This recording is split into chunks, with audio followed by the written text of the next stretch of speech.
So I'm Caroline Moore, urologist from London. And the brief that was set for this was PI-QUAL and precise. However, I know you guys are always ahead of the curve, and I thought it would make more sense to mention PI-QUAL briefly, but also to talk about our MR screening study, which has just been published. So why do we need PI-QUAL? Well, we know perfectly well that not all MRI is the same, just like not all cars are the same. There's a variation. And we also know that you can have an old-ish car that can be tuned and can go well or not. So PI-QUAL is really a system that we devised to give a quality control score for an MRI, or a sort of a quality score. And that's useful in our practice because we're able to say that either an MRI scan is good enough quality and we don't need to repeat it, which is good for the patient, good for resources, or the MRI scan isn't good enough quality, and that gives us a robust reason to our NHS management and to our patients to say that we need to repeat this. So having something formal was really helpful for us. There is a second version of this sort of being worked on, but it's essentially, can you rule in or rule out prostate cancer? Because sometimes you can confidently say that, yes, there is a lesion, but you can't say that there isn't a lesion in another area. So that's what we're aiming at. But what I thought you might be more interested in the after lunch slot is reimagined screening. So we know that MRI is good for those men with a raised PSA. And we know that it reduces unnecessary biopsies, it reduces overdiagnosis. Now, we don't have too much of a problem with overdiagnosis in the UK. Only about 5% of men, newly diagnosed men, have Gleason 3+3, and that's because we don't biopsy a lot of the negative MRIs. But we do have a problem with prostate cancer mortality. It is 50% higher than Italy, so significantly higher than US. So we're missing cancers that we could be doing something about. So we set up the Reimagine screening study. So this is, men were selected from the local GP practices based purely on age and not already having prostate cancer diagnosis or a major comorbidity living in a nursing home. We used a biparametric MRI. It took 10 minutes to do the scan. And we didn't use PI-RADS or LICAT to report it. We had a positive or negative system. Now we know that MRI doesn't catch all the prostate cancers. So we didn't want to use a PSA cutoff because we know that that's really inaccurate and leads to a lot of too many biopsies and overdiagnosis. So we used PSA density, PSA divided by the prostate volume. Really interesting recruitment graph. So we started a little late, as you always do, and we were going well, and then COVID hit. So we then paused, as we were legally required to do, but we reopened in July 2020, and we saw a massive increase in recruitment. So this is an example of a man with a negative screen. You can see what a nice-looking prostate that is. He had a low PSA density. GP and him had a letter to say that everything looks good, no need for further action. This is a positive screen, MRI lesion, and he then went on to assessment in the NHS. Now, assessment in the NHS is a multiparametric MRI, but we can talk about that. So when they were assessed in the NHS, multiparametric MRI, and we make our biopsy decisions on the MRI findings, PSA density, and patient preference. So who responded to the invitation? Well, we found that older men were more likely to respond, which was helpful. But we know that black men have twice the incidence of prostate cancer compared to white men, but we had 20% the response rate. So a really significant problem. And it was in the pandemic, so that might have contributed to that. So what happened to them? Well, 1 in 7 men had a positive MRI, and over half of these men had clinically significant cancer. For the men with a negative MRI, 1 in 20 had a high PSA density and 1 in 4 of those raised PSA density men had clinically significant cancer. We looked at the PSA distribution, and what we saw was that over half of men with clinically significant cancer found on MRI had a PSA of less than 3. So when you consider that the foundation of our screening, the ERSPC, the only successful screening program to date, is based on only testing those men with a PSA above 3, and we found that that would have missed half the cancers in our study, it makes us pause for thought. So this got a lot of media attention last week, and that was quite helpful because it's brought it to the attention of the government and some major funders. We've already got another funded MR screening study for 800 men. 200 of those men will be done in a mobile MR unit, or as we like to call it, the scan in a van. And we're hoping that will help to overcome reluctance from some of our communities. And we've already got a very well worked up national collaborative screening study for the UK, coordinated by Prostate Cancer UK. And we're hoping that the interest that this has generated from the government in particular will help with the funding of that. So, in conclusion, in our screening study, we found that the MRI finds much more significant cancer, and that, in particular, half of men with clinically significant cancer on MRI had a PSA less than 3. I'm happy to have any questions for the remaining 3 minutes 30.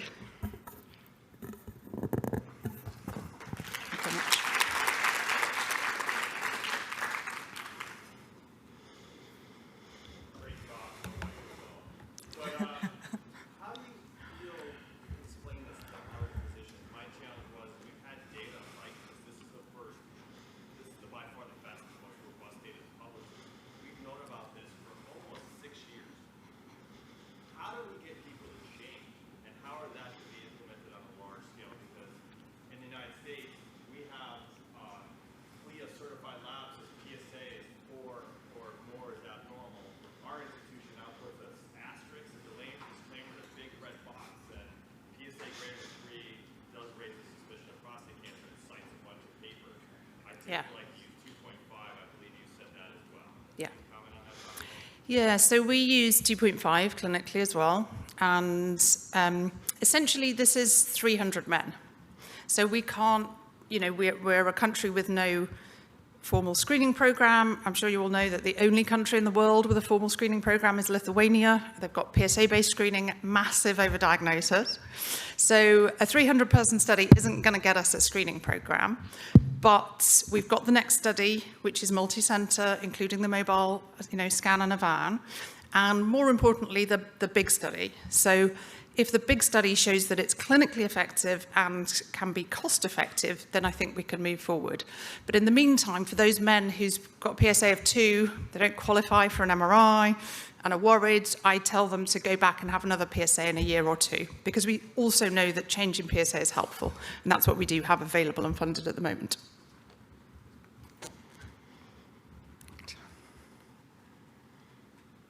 So over the long term, you obviously can't get an MRI every year as a screening tool. Yeah. Do you think that the PSA density, having a good, accurate PSA density, then will make that a more useful component of the tool? Yeah, absolutely. So when we for our sort of ordinary diagnostic pathway, so man with a raised PSA from the GP, they get a multiparametric MRI, and we calculate their PSA density.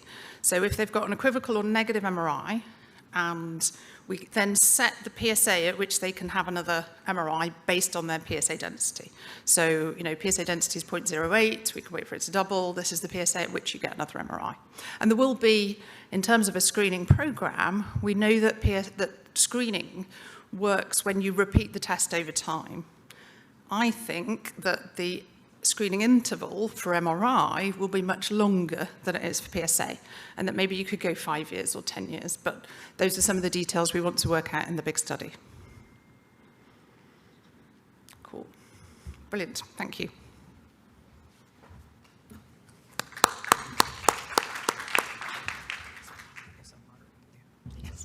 The next speaker, we're going to make a slight adjustment to the schedule to accommodate some flight stuff. Dr. Sangeet Ghai will speak on high-frequency ultrasound diagnostics and treatment guidance and give an update, and then I will give my talk immediately to follow Dr. Ghai's.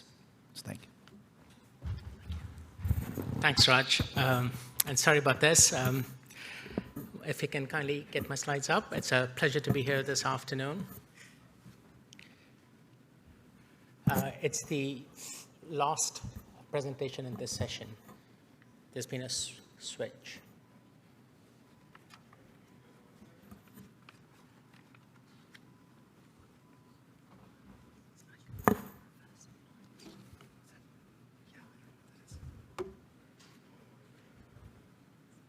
Amazing. Thank you so much. So I'll be speaking on high-frequency ultrasound diagnostics and treatment guidance and provide an update on micro-ultrasound.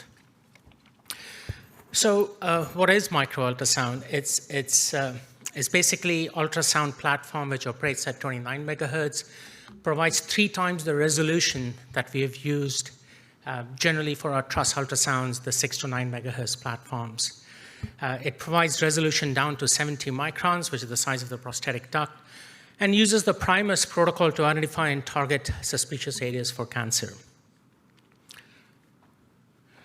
So the Primus protocol had come out some years ago now, and at this time we're working on version 2, given the new knowledge that we've learned over the last 6-7 years, and also the fact that Primus version 1 actually did not include interpretation of transition zone. So watch out for a version 2, which will come out hopefully next year. So there have been about 4 or 5 very good quality publications in the last 3-4 years, which have compared micro-ultrasound to MRI in detection of clinically significant cancer. And most of the studies have actually shown comparable detection rates for the 2 modalities. I would like to point out to the 2 meta-analyses which were published a couple of years ago, which showed that they were comparable for detection of clinically significant cancer. We did a prospective single-arm, single-center study at our site as well, and I'm going to talk about that in the subsequent slides in just a bit. So based on the results from these studies, the updated NCCN guidelines now mentions micro-ultrasound. It states that recently the use of high-resolution micro-ultrasound has been compared to MRI and found to perform similarly for the detection of prostate cancer. So I'll talk a little bit about our study, which was published last year in Radiology. We accrued 100 patients, and in the end, included 94 of these men in the analysis. Micro-ultrasound and MRI were interpreted blindly, and the incidence of, or the prevalence of clinically significant cancer in our cohort was about 40%. So moving to the results, there were 38 men, as I'd shown in the previous slide, who had clinically significant cancer. They all had micro-ultrasound targeted biopsy, MRI targeted biopsy, and also systematic completion systematic samples. Micro-ultrasound detected 33 of those 38 clinically significant prostate cancers, while MRI detected 37 of 38 on the targeted biopsies for each modality. There was no difference between detection of grade group 1 disease as well as detection of cribriform and IDC pattern, which I thought was very good for micro-ultrasound as well.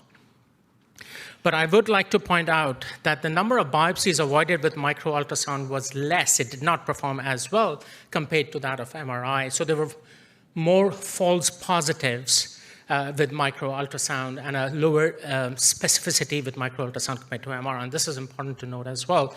But at the same time, I will mention that this is probably to some extent related to the fact that it's still in its micro-ultrasound, it's still in its infancy. We're all learning how to interpret the images as compared to MRI, which has been in use for 10, 15 years, and its interpretation has evolved over the last decade or 2 decades. A few examples from our study. We know that calcification is problematic for ultrasound, any form of ultrasound. The newer version of micro-ultrasound actually does allow you to scan the interior gland. It gives you a depth of about 6 centimeters. And this was the setting which allowed to look at the interior gland as well. But if you note here, there's dense calcification at the corpora myelacia with shadowing posteriorly. So you really don't know what's happening in the mid-gland and base anterior transition zone. And of course, this is the patient who had a very large tumor on MRI, detected on MRI targeted biopsy. This was grade group 2 disease. Here's an example, again, from our study, a negative MR, PI-RADS 2. As you can see, that there's diffused low signal on the T2 weighted image. There's no restricted diffusion. DC was negative. And when we did micro ultrasound, there was clearly a well-defined lesion which was not seen on MRI even retrospectively. This was grade group 2, 3+4 disease on targeted biopsy. This patient had a focus of disease on the contralateral right gland as well. This was from the left side. So yes, there is perhaps a benefit of adding micro-ultrasound. There are some lesions which may be invisible on MRI and may be visible on micro-ultrasound. And this is a patient where there was concordance between MRI and ultrasound. You can see at the right apex there are 2 lesions, one in the right anterior, right posterior peripheral zone at the apex, and they were both visualized blinded to the MRI on micro-ultrasound. And if I can, I'm not sure if I'm able to run this cine loop. Can I do that from here? If the video, yeah, that's great. And if you can kindly stop there, you can actually, or if you can rerun it, you'll see the 2 lesions exactly at the same site. If you can kindly rerun that cine loop once again. So very high resolution. You can see the prostatic ducts there. Can we kindly rerun the loop? And it's starting from the right side, and you'll see, and if you can kindly just stop there, you'll see the anterior, posterior. Anyways, that's fine. We could see the anterior and posterior lesions very clearly on micro-ultrasound, which were picked up on MR. So this was an example of a congruent case in our study. So at this time, there's the Optimum trial, which has been initiated. It's a 3-arm multicenter RCT, planned to obtain level 1 evidence around use of micro-ultrasound in prostate biopsy. Plan is to recruit 1,200 biopsy-naive subjects randomized to 3 arms. 1 arm is micro-ultrasound only. There's an arm for MRI only, of course, using fusion after the MRI. And a 3rd arm has MRI and ultrasound, micro-ultrasound together. Recruitment is ongoing, and we hope to complete recruitment by the end of next year in this study. Right, so that was about an update on diagnostics, but when you move to focal therapy and treatment guidance with micro-ultrasound, there's really very limited evidence at this time. A few anecdotal cases of post-treatment follow-up, a few kind of, preclinical and early clinical studies on treatment guidance. But if I were to mention one advantage that micro-ultrasound may have, I know there's a lot of interest about PSMA PET scans for patient selection and focal therapy and to decrease selection failures. I think there is an added incremental benefit using micro-ultrasound, relatively inexpensive. You may find lesions which are not going to be seen on MR and which may be MR invisible. So it may have a role in patient selection for focal therapy. This was a publication a couple of years ago. So here, really, micro-ultrasound, given its detail that it can assess, there was new knowledge identified after the TRUS biopsy. The tumor was extending to the seminal vesicles. There was extraprostatic extension as well, really clearly seen because of the high resolution. And that helped to plan or change management for this patient. These few images just to show that micro-ultrasound can precisely see the ice ball on cryoablation during therapy and after therapy, as well as the ball kind of shrinks. And I would like to mention, though, I believe EDAP is also looking at using micro-ultrasound with the Focal One device to look at feasibility, and there might have been 1 or 2 clinical cases in an early trial being done at this time in Italy.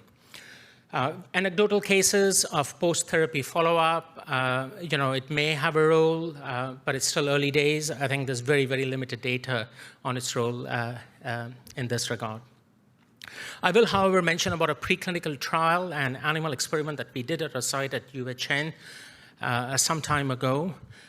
So we do have ongoing MR-guided focal laser ablation programs, and we use the same laser fiber, the Tranenberg CLS laser fiber, along with micro-ultrasound to see, in a dog experiment, to see if we could actually visualize the ablation zone or not. And promisingly, we could see the laser fiber very well, but we also saw the progression of the ablation zone under micro-ultrasound. So generally, the moment you put your ultrasound and you put on the power and deposit the power at the site, you're going to get reverberation artifacts, and you're going to be blinded to anything what's happening interior to the site of ablation.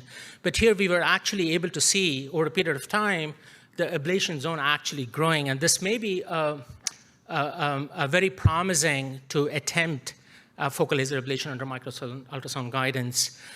We looked at correlation on the 2 dogs that we did in this manner and found a good correlation between the ablation zone on micro-ultrasound and the final histology. And based on these results, we are now starting a phase 1 7-patient trial of micro-ultrasound, focal laser ablation under micro-ultrasound guidance, and we are waiting for Health Canada approval at this time. So really, to summarize, there have been multiple studies which have shown that micro-ultrasound provides comparable detection to clinically significant prostate cancer compared to MRI. Primus version 2, there's some ongoing work at this time, including assessment of transition zone. There's the ongoing multicenter optimum RCT, which will provide level 1 evidence around use and role of micro-ultrasound. I personally do believe that there's a potential incremental benefit of micro-ultrasound when used in conjunction with MR and can have a positive impact in selection, patient selection for focal therapy. And there's very limited data on guidance at this time, but some of the preclinical studies are promising. Thank you so much. Thank you. We are going to do our best to stick to time, so if you do have the 10 minutes for your presentation, there won't be time for questions. Dr. Gupta. All right, thank you very much. So what I'm going to talk about today is actually a bit of an extension of what we talked about yesterday, which was the concept of concordance and discordance. And so entitled this talk, PI-RADS 4, Deciphering the Lesion Heterogeneity. Again, my disclosures. And again, just a special thanks to those who created this meeting and the collaborators. So I showed this slide yesterday, and I talked about this multi-pronged approach to quality, the need to thoughtfully think about patient selection, MRI technique, MRI interpretation, fusion biopsy performance, and then radiology pathology correlation. And yesterday we talked about fusion biopsy performance and radiology pathology correlation. For this one, I'm really going to focus the talk on MRI interpretation. And so when we go back to the PI-RADS document, it states that PI-RADS 4 lesions are likely to represent clinically significant prostate cancer. But the positive predictive value has been shown in multiple studies to range anywhere from about 33 to 65%. And there's been some potential thoughts that people have talked about as to why this might occur. One thing that was actually introduced early on by the group at the NIH was the idea that this PI-RADS 4 going up to, or PI-RADS 3 is going up to PI-RADS 4, secondary to the DCE MRI findings in the peripheral zone, might potentially be causing some of that stuff. And then I think one of the other things I'd like to talk about is how do you define the term markedly restricted diffusion? That term appears inside of the PI-RADS document, but it doesn't really give much guidance in regards to it. So we'll talk a little bit about that. So let's talk about the impact of DCE MRI on PI-RADS score. There was to show you the PI-RADS chart, what we're really talking about here is the idea that in a score 3 lesion in the peripheral zone, you can bump it up to a 4 if the DCE is positive. This was held in version 2 and actually was kept in version 2.1. And these are some charts created by a friend, great friend, Dr. Andre Prisco out of the Cleveland Clinic. And what you'll notice here is that they preserved that element of the DCE, continuing to be able to bump the lesion up to a 4. DCE cannot bump you to a 5 and cannot take a 2 to a 3, but can bump a 3 to a 4. And so that makes a big difference when you think about it. And so there was a paper very recently released by Dr. Panbianco's group out of Italy that talked a little bit about low cancer yield in PI-RADS 3 upgraded to 4 by DCE MRI, and is it time to reconsider scoring categorization? And let's talk a little bit about the results of that paper that showed that the prevalence of clinically significant prostate cancer in PI-RADS category 3 up, which would be a 3 moved up to a 4 by DCE score, was 14.5%. it showed that PI-RADS 4 lesions that were actually PI-RADS 4 that were not bumped up by DCE had a prevalence of 53.3%, and that was clinically significantly different. What they showed is that the MRI results for 3-ups had a sensitivity of 100%, a specificity of 41, PPV of 47, NPV of 100, and an accuracy of 61 for clinically significant prostate cancer.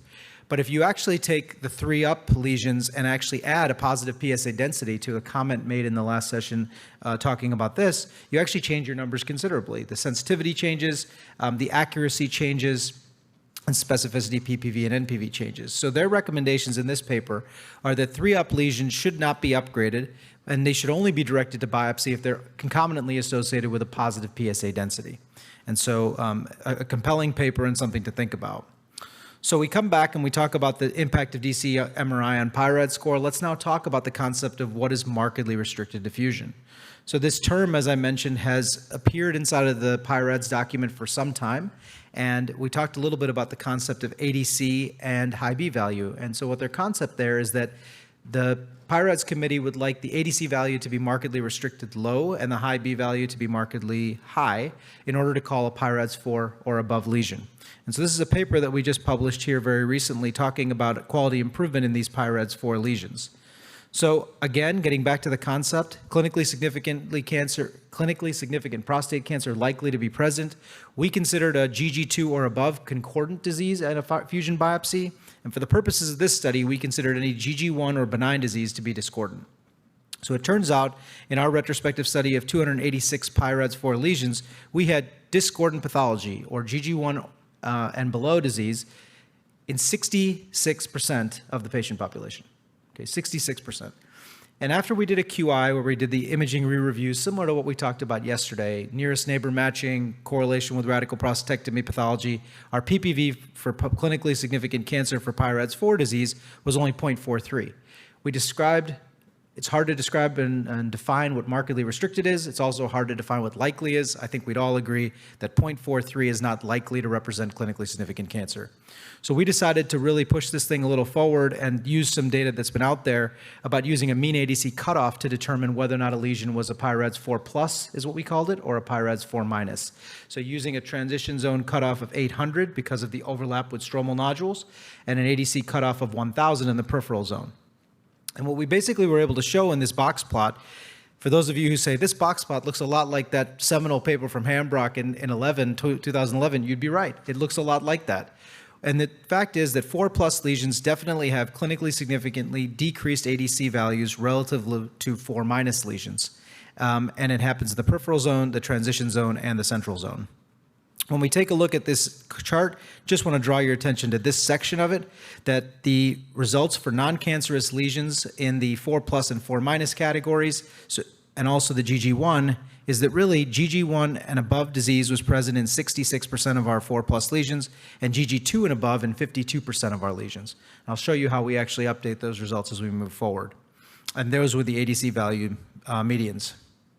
So some interesting stats on the 4 plus versus 4 minus lesions. The GG4, GG5 rate was 9.4% in our 4 plus lesions and only 0.8% in our 4 minus lesions. The PSA density was 0.16 as opposed to 0.13, also clinically significant. And maybe most impressively, the cancer detection rate is 0.61 in the 4 plus lesions and 0.17. And if you think about that blend, kind of gets you back to that 0.43 number that we looked at before. So the PI-RADS 4 lesions we really feel like should be subcategorized into 4 plus and 4 minus. We're currently doing this in our clinical practice and doing that by the ADC cutoffs. And the reason why is because we really do feel that 4 minus lesions are behaving a little bit more like the traditional PI-RADS 3 lesions. There's been some data that's come out of different groups that's talked about the cancer detection rate of 12 to 17% for that group, and we really feel like that ends up turning out to be the case. The other big thing from a quality improvement perspective is that we now consider GG1 disease to be concordant pathology in a patient population with 4 minus tumors as opposed to 4 plus tumors. 4 pluses we consider it GG2, 4 minuses we consider GG1. So obviously the big question you'll ask is, does this have applicability beyond our center? There's obviously enormous amounts, as Dr. Moore just talked about. Not all MRI is the same, right? And there's going to be scanner differences, but we were able to apply this to a fleet of 9 different scanners at our institution and still apply the same cutoffs and have it still work. But clearly further research on validity and reproducibility of these lesions and subcategorizing it based on your own imaging parameters and your radiology imaging parameters will be necessary. But we think a little tweak can still make it work. This is just an example of a case, 68-year-old male, PSA of 25, PSA density 0.73, PI-RADS 4 lesion, left posterior peripheral zone, pretty clearly has markedly restricted diffusion, right? But the systematic biopsy ended up being negative. We thought it was discordant pathology. We took an ADC mean, 703, clearly below our 1,000 threshold. As a result, we recommended rebiopsy or treatment. That was performed, and it showed GG5 disease. Not unexpected, but clearly a big change in management. Quite interesting, a different case now, right posterior peripheral zone, less restricted diffusion, but restricted with some increased signal on the high B, but just subtly so. PSA density was negative 0.10, PSA 5.3. And what you can see here is the ADC value turns out to be 1351. So this is then categorized as a G4 minus lesion by our criteria. We ended up getting GG1 disease, and therefore we considered it to be concordant. So the potential implications here is that, as I said yesterday, RAD path correlation is not common enough as it needs to be in order to have important implications on patient care, but it's going to be future accreditation work, and that's going to be on the radiology side. There's going to be a complete potential change in how you manage PI-RADS 4 lesions if you buy into the concept that 3 up should be treated a little bit differently, and that 4 and 4 minus, or 4 plus and 4 minuses should be subcategorized. And I think the importance that you're seeing is PSA density continues to be a metric that is useful, especially in helping to subcategorize some of these lesions. So to summarize here, multi-pronged approach to quality is needed. I think we have to ask ourselves, are all PI-RADS 4 lesions created and scored equally? And I think, again, just a plug for PSA density, I think it has a lot of value. We use it in our clinical practice, and though PI-RADS doesn't state that you should use it, we certainly find it to be valuable. Thank you very much for your attention. Thank you. Time for a quick question, if somebody has one. If there's nobody at the microphone, I'm just going to ask, so in our workflow at ECH, we review the scans with the radiologist afterwards. Yep. So if there's a negative biopsy, we basically want to know, did we miss it? Yes. Or are you happy to downgrade it because there's inflammation? Do your pathologists report inflammation? Our pathologists do report inflammation, which does actually help us. And actually, I really like getting that thing because I look at the MR and say, hey, is there increased perfusion, but not restricted diffusion? And it really helps a lot. Yeah. So yes, thank you. Thank you. Excellent. I think Dr. Jenkinson, welcome. So sorry. Catherine Nightingale. So we're going to hear about the multiparametric ultrasound and evolutions in the field. Yes. Thank you. Thank you. So, yeah, I wanted to thank the organizers for inviting me to share our work here today. I am in the Department of Biomedical Engineering. I'm a PhD in imaging scientist who works with ultrasound and developing elasticity imaging and improving image quality. And I've been working in the context of prostate with Dr. Plasek and Dr. Gupta on improving elasticity imaging for the purposes of providing imaging guidance for prostate biopsy and targeted therapies. I do have some disclosures related to this work and specifically elasticity imaging. Okay, so I wanted to just briefly summarize, because Tom had asked me to talk about multiparametric ultrasound imaging, and there are many, many different modes of contrast that one can derive from ultrasound with respect to that's useful in the context of the prostate. We saw a very, very nice talk by Dr. Guy earlier with respect to micro-ultrasound and what's being visualized in micro-ultrasound. There's also, of course, contrast-enhanced ultrasound, which provides improved visibility of the vasculature. There are people looking at quantitative backscatter imaging, where they're performing some signal processing to pull out specific information and quantify the amount of backscatter that's been found to be promising for lesion identification. Of course, shear wave elasticity imaging, I'll be sharing a lot more with that, about that later in this talk, but there are commercial versions of this available.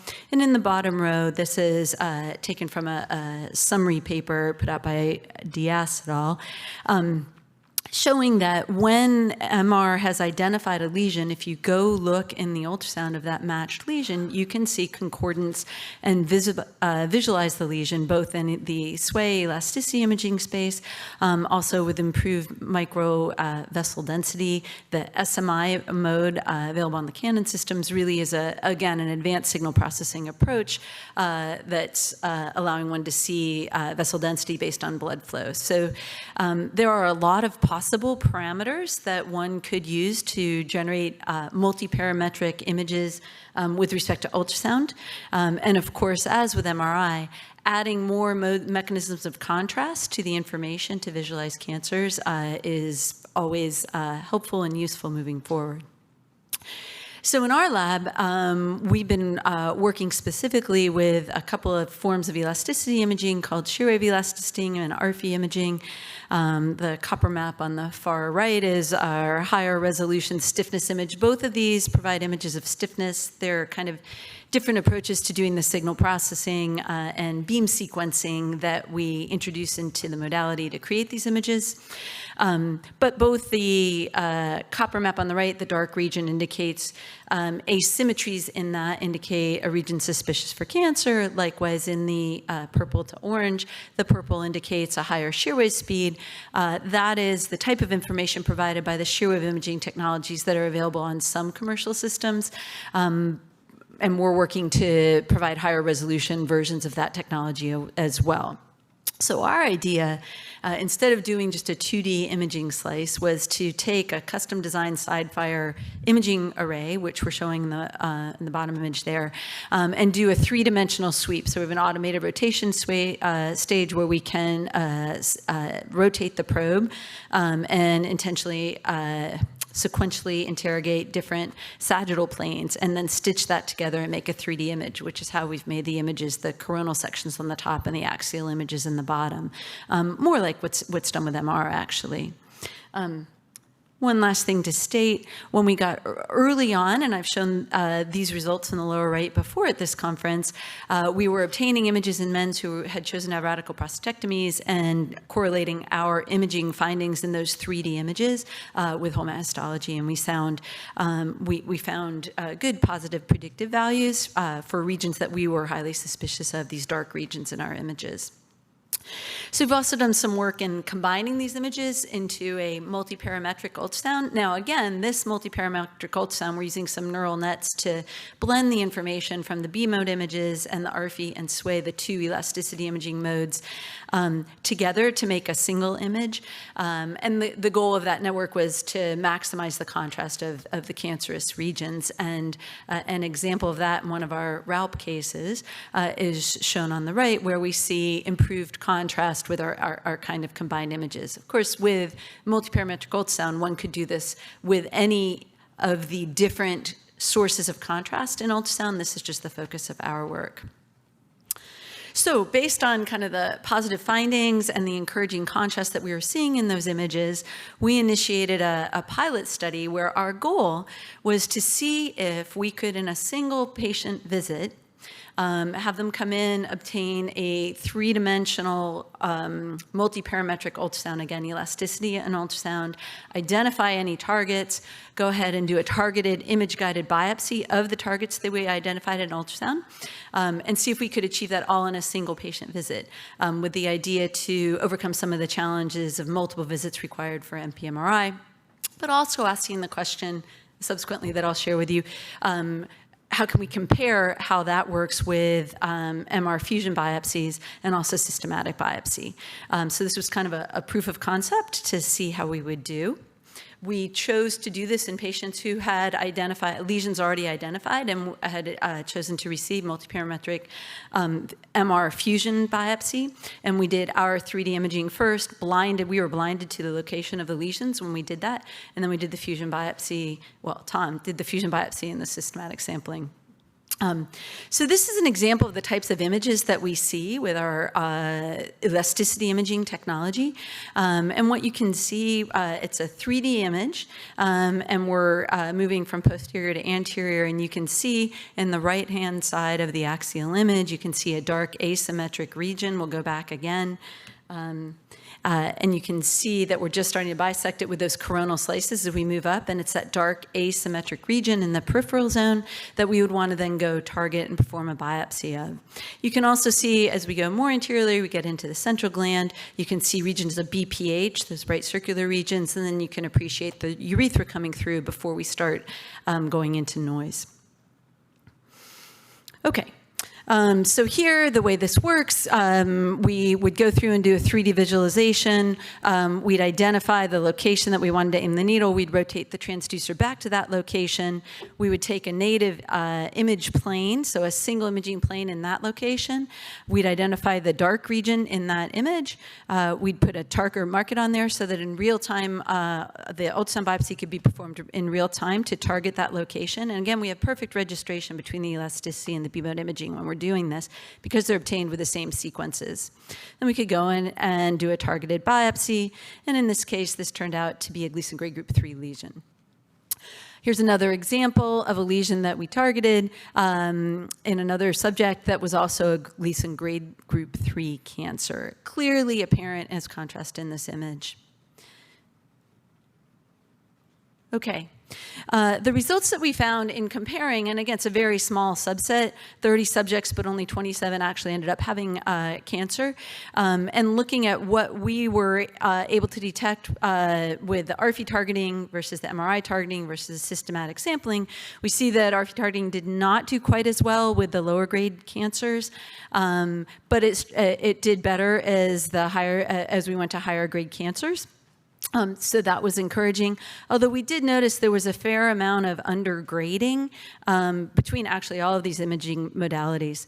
And so that was interesting to us, but we were a little bit disappointed with the performance in the lower grade cancer.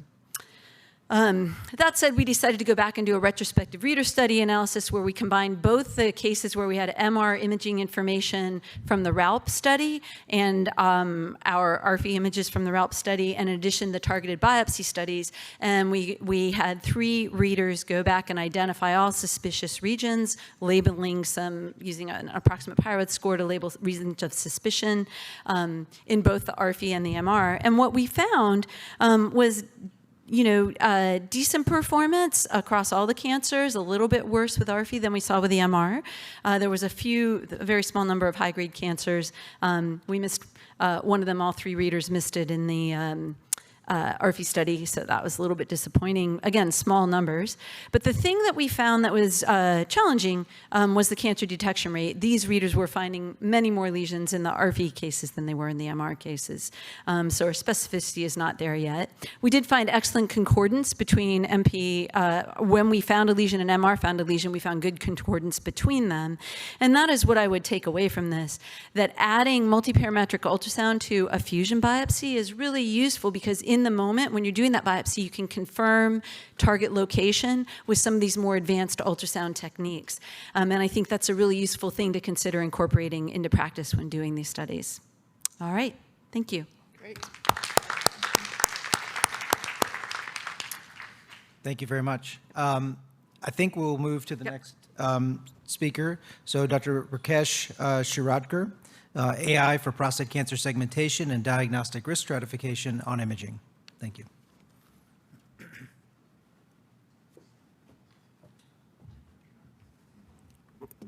Thank you for the introduction. I thank the organizers, especially ART, for inviting me to this conference. So slight modification in the title today. I think yesterday Anant gave a very nice overview of how AI can be used to identify biomarkers with diagnostic, prognostic, and predictive biomarkers using multimodal imaging. So today I'm going to be talking about the role of AI in imaging in the context of prostate cancer focal therapy. So I think as you all, the clinician experts in this room are aware that imaging plays a crucial role in prostate cancer focal therapy, but it has its own set of challenges. So while imaging allows for localization of prostate cancer, there is significant interreader variability and benign confounding appearances. As you can see in this image, there is prostatitis mimicking the appearance of low-grade disease. Then imaging allows for margin delineation and treatment planning, but there is significant, again, underestimation of cancer volume and even while assessing treatment-related changes, it allows us for qualitative assessment, and there are no quantitative biomarkers yet. So what AI allows us is to build quantitative decision support tools for focal therapy. So the core of AI is we need data and labels. So the labels can be in the form of expert annotations of ROIs on imaging, or it could be prognostic follow-up or diagnostic risk from biopsies. So once we have labeled training data, we could use deep learning or machine learning approaches using handcrafted features and integrate them with other modalities, including pathology, electronic health records, and genomics to build clinical decision support tools for segmenting prostate cancer lesions on MRI, for building risk stratification tools, and also predicting treatment outcomes. So I'm going to give a few examples of these. So in our group, we're looking at building automated prostate cancer segmentation tools. So we've built GAN-based models using T2-weighted diffusion and ADC maps. We've trained this on publicly available PI-QUAL data, and currently we are validating retrospectively among 5 collaborating sites, and also in the process of prospective validation. So these are our preliminary results. As you can see on the left panel, there's the ground truth ROIs, and on the right is the AI result, and the performance is pretty good. So hope to report on the actual performance on our retrospective validation in the next few months. And I think this paper was presented by numerous speakers on treatment margin estimation. So in this study, the group built an AI model integrating PSA and pathology and biopsy with MRI in identifying prostate cancer margins for treatment. And as you can see that the margins estimated using the AI model were very close to the pathologic ground truth from radical specimens. So moving on, we have also built risk stratification nomograms. So this is a deep learning model where we looked at the lesion patches, and we built a model to distinguish clinically significant from insignificant prostate cancer. So here we took a multi-scale approach where we had the lesion patch itself and the regions surrounding the lesion as well, and we trained different models at different scales, starting from scale S0 through S4, and we found that at scale S1, where we had the tumor as well as the region surrounding the tumor to provide the context, that scale provided the best performance. So, and then we developed a deep learning-based risk score and integrated this with clinical variables to build a nomogram, which we call it CLAD here. And this outperformed deep learning and clinical-based risk score. So this was validated on a multi-site cohort of 600 patients, which we published in Lancet Digital Health. And as you can see on the left is the nomogram that we built, and on the right side are the activation maps. So these maps tell us that the decisions that the deep learning model is arriving at is based off of the heterogeneity within the cancer lesions. So in addition, we've also done some RAD-PATH radiology pathology correlation study. So this is MR fingerprinting, which was developed by our collaborator, Dr. Gulani, while we were at Case Western Reserve University. So these allowed for development of T1 and T2 quantitative fingerprinting maps. And they've shown that these maps were able to distinguish cancer from normal prostate with a near perfect accuracy. So we set out and identified a subset of patients who underwent radical prostatectomy, and we used deep learning to segment their cancer ROIs and pathology in terms of epithelium, stroma, and lumen, and correlated the tissue component ratios with the radiographic measurements. And so we did this analysis across grade group 4 through low-grade cancer, prostatitis, and normal peripheral zone. So particularly between cancer, low-grade cancer and prostatitis, what we see is that there's confounding appearances, but when we look at T1-weighted measurements, there were opposing trends between correlations with cancer and prostatitis. So planning to use this as a quantitative biomarker in differentiating low-grade cancer from prostatitis. In addition, AI can be used for monitoring patients. So this is a study which we recently published where we looked at serial imaging, where we had access to baseline MRI and follow-up imaging at 18 months. And what we found was that delta changes in the features, in the radiomic features, were correlated with tumor progression and active surveillance. And when we integrated these with clinical parameters, including age and PSA density, we were able to significantly outperform the clinical-based models alone in predicting recurrence. So this is another study where we published several years back, where we showcased in a simulated fashion how AI and radiomics can be used to build an end-to-end pipeline for focal radiotherapy planning. So here we built a radiomics-based model for prostate cancer detection on MRI, and we simulated a treatment plan for brachytherapy. And then we used co-registration to transfer the heat map, which shows where the cancer is, onto CT for simulating the EBRT treatment plan. And through our simulations, what we showed was that the dosage to surrounding organs at risk, especially the urethra and the rectum, with the focal plan was significantly less with whole gland and the whole gland plan with focal boost. So this again showcases the advantages that AI can provide in terms of focal therapy planning. So going forward, AI can also be used for prognosticating treatment outcomes. So this is another study which we published in Lancet Biomedicine. This is again a multi-institutional study where we showcased radiomic signatures from pre-treatment MRI can be used to prognosticate biochemical recurrence following radical prostatectomy. So again, we built a radiomics-based risk score from imaging, and then integrated that with clinical parameters to build a nomogram, and which we called RADClip. So here, as you can see through the survival curves, we've shown that RADClip was able to show significant differences in survival in prostate cancer patients compared to Decipher and CAPRA, and it was comparable to CAPRA-S, another comparative nomogram using post-surgical specimens. So while this shows the power of AI in on retrospective data sets, there's still several challenges. So this is a study which we did on a public data set where the prostate MRI was given to 4 different readers.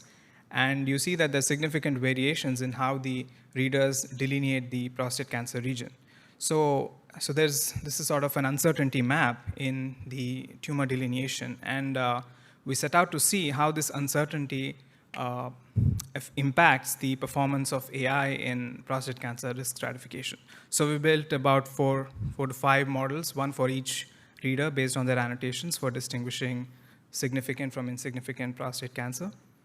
And what we see is that, so the blue shows the lesion volume. So I think the reader 2 had the most generous annotations with the highest tumor volume.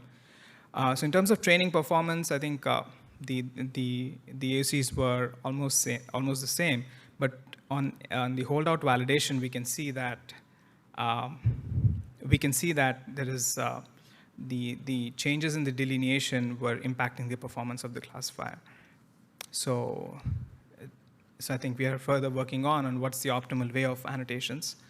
Then again, image quality also impacts radiologist performance and extending that and the performance of AI as well in risk stratification. So I'm going to skip this in the interest of time. So concluding thoughts, I've shown that AI has significant potential at improving focal therapy, but there are challenges. There's a need for reproducible and generalizable AI.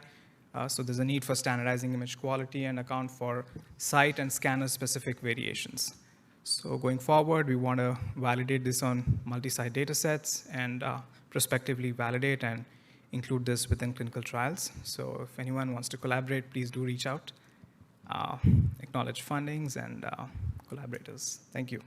Great, thank you. I think while Dr. Ward comes up, I just wanted to ask you one question about, with that surgical series that you saw where you could predict recurrence, how would you advise people to sort of take that into account? Should they not do the surgery? Should they change their margins? That is something which we have yet to determine. So how do we make clinical decisions? I think we want to integrate first into prospective clinical trials, and then we'll have an answer then.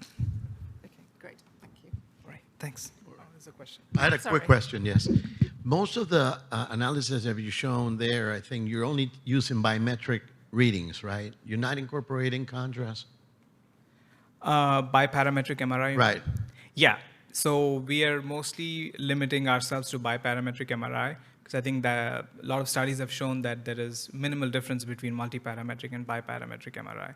So I didn't put it here. So we've done a study using radiomics, how radiomics from biparametric MRI, how does that compare with the, how does inclusion or exclusion of DCE radiomics improve? So we have seen very negligible contribution coming in from DCE. So that's another, I mean, we want to further work on this, but at this point, I think we're working with biparametric MRI itself.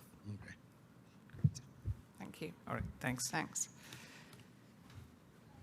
So it's a pleasure to welcome Dr. Ward, who's going to talk to us about ECAM-directed therapy. So thank you very much. So this is sort of a fun talk for me to give. There are my slides. Because I started talking about using fiducial markers in focal therapy way back. There was a pre-meeting to this Focal Therapy Society meeting, I think, in 2007. And a lot of what has been talked about at this meeting includes the use of MRI to direct our therapy, and also how do we get back to the target after we've done some sort of ablation to the prostate? How do we find that target again whenever you have deformation of the prostate? Let me see if I can figure out how to use this there. I have no disclosures, yay.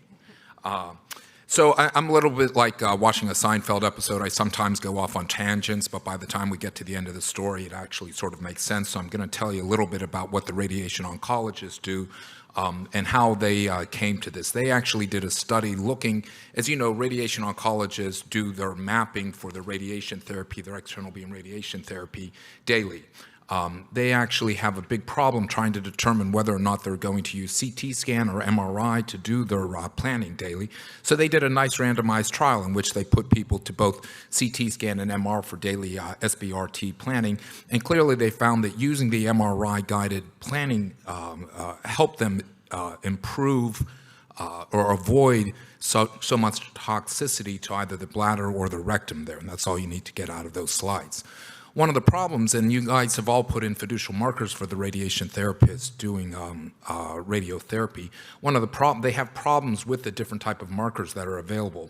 With the gold markers, there's no positive signal on the MRI. If you've looked at a prostate with a marker in it, you see that dark void. The same thing for the carbon, which is the other common fiducial that they use.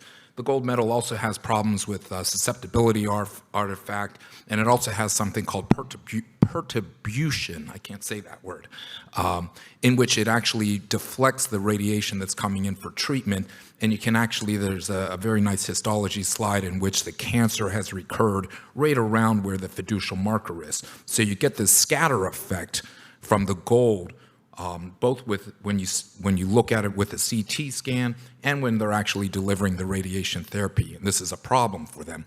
Whenever you're doing an MRI, when you have here, I've shown you the carbon fiber on the CT scan, you can see it. But if you were going to move over to use MR planning for your radiation therapy, you can't see the marker there. So this is a problem for them. If you're using MR for for doing your radiation treatment planning, you have a lot of this gold artifact in which you just have this void on the MR. So again, you have problems doing your day-to-day planning. And this is something we deal with in focal therapy as well, is how do we get back to the same area that we were initially trying to target, either with biopsy or with our therapy. So this is where I stumbled into this the radiation physicists were working on this problem already, and I had gone down many different pathways and came to a dead end in trying to find something like this. This is the NOVA fiducial marker, and this is a marker that actually has multiple components within it. The key component to it is this C4 solution that's within it that is actually that has a positive signal on both the CT scan and the MR scan. So whenever, as I was again saying before, whenever you're doing a CT scan, you get this positive image from whatever metallic or carbon that you have in there. With the MR scan, you get this positive image from the C4 stuff that they've put together. What they've done is they've combined the two so that you have a positive image with both of them. And this is what the NOVA fiducial marker will look like on CT scan. So you can see it's a very bright image on the CT scan without all of that artifact that I was showing you earlier. Here, whenever you do a MRI, again, you see the gold particle there as the dark hole. But right next to it, you see the bright NOVA marker that you can easily see without that large halo effect that you have there. So this allows for a greater accuracy when you're coming back and doing all of these MRI studies that we've been talking about all weekend long. You can exactly see where that marker is, and this is proving to be useful whenever you've already done a treatment and going back, or I'm thinking, so this is sort of, I don't have a lot of data here, and this is why I'm coming to you, because I think this is something that we should look into. I think this is useful for whenever we're coming back and doing our MRI, coming back and doing our biopsies, to be able to have this positive marker with such accuracy to go back there and find these things. Here's another place, a focal salvage ablation that we did, in which you can see he had brachytherapy where he had seed placement there. You can see the large negative signal there, but you can see the very small bright NOVA marker located in the same location. Again, another example using a 3D MRI for planning, in which you can see the bright marker of the NOVA marker there. There's something called perturbation, which I thought was really interesting, and this is where a lot of the radiation therapists think that the radiation fails, in that you will frequently see the recurrence of the cancer. And we just had that nice lunch talk in which we talked about focal therapy and radiation failures. You see the recurrence of the cancer right around the fiducial marker, and it's because you have this radiation scatter effect depending on the orientation of the radiation. That's all I wanted to say about that. But so the radiation oncologists with markers that have less perturbation are very happy to have you place these type of markers because of this lack of distribution. So this is just a quick case that I'll run through. A guy who had recurrent prostate cancer here. You can obviously see it on the screen right there. You mark out some margins around it. You can see it on a PSMA PET scan. Come on, there we go. You have this biopsy here, and you'll notice that my region of interest is positive, but right in the same area, I have this penumbra effect, in which I also had a positive finding, slightly smaller than where my target was.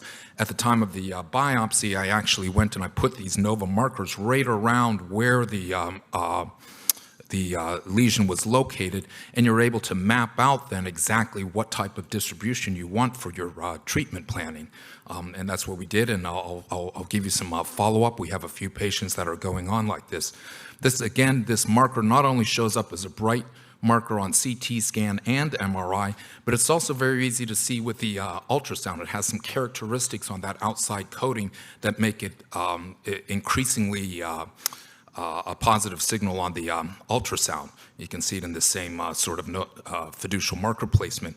And this becomes particularly helpful whenever you have patients who have failure after brachytherapy, in which you can see, on the MR scan to the top left there, you have the negative signal from the brachytherapy seeds. On your ultrasound, you have all these seeds all over the place. Who knows what's going on in that scan there? But by the time you come back to do your targeted biopsy based on your MRI, I'm able to, and I'm trying to figure this out, do I leave markers around the margins of the region of interest? Or in this case, we put one right within where I did my biopsy. I would leave a marker right where I did the biopsy so that I would know where it was. And in fact, all three of these regions came back as a positive core. So I present this to you without a lot of data, but for your thought, because I think there's a lot of smart people in this room who can take this type of idea and this concept of being able to get back to the exact area where you were for either a biopsy or treatment and have these nice positive signals with very little artifact scattering around it to help us improve both our targeting for biopsy as well as treatment.